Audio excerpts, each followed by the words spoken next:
had a question. I know we had someone here too. Yeah, I know you served in the military, and I know that there's sometimes an issue with the translation of people coming out of the military and getting into jobs. What can we do in Ohio to help those people coming out so that their work translates in the workforce? That's a wonderful question because I speak military. I don't speak Army that well. I speak Air Force the best, and I don't think anybody speaks Marine. Everybody Marines here, please tell me. It's a joke. It's a friendly rivalry. But when I was getting out of the Air Force, this was a period of downsizing. It was right after the Gulf War.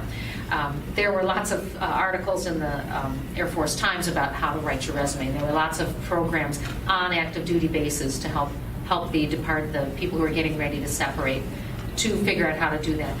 A lot of these this type of help is going to be found with the Department of Veterans Affairs, the Department of Veterans Services, which is a cabinet level post in Ohio.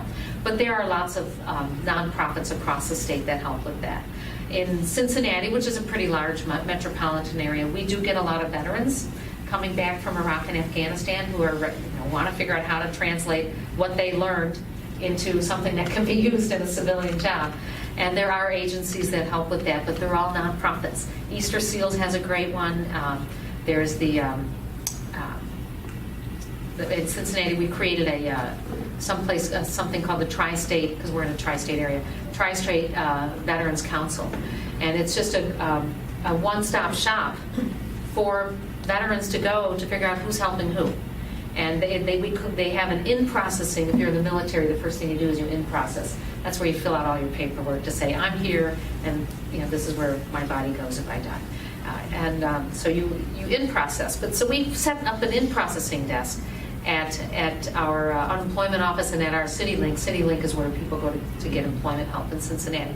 And the veterans go right there because we know what it means. But these are some of the ideas. Some of the other ideas, I have volunteered for the Resurrecting Lives Foundation for a while. I served on their board previously, and they aim to help veterans with traumatic brain injury recover their lives and get jobs. And so there's a strong, it's a very strong trend. I just call it a trend because so many times in our history veterans have been ignored or treated badly. But right now it's very trendy to help veterans, and I'm so grateful for that. So I do have some incentives I want to create to help businesses know how to help their veterans that they do hire.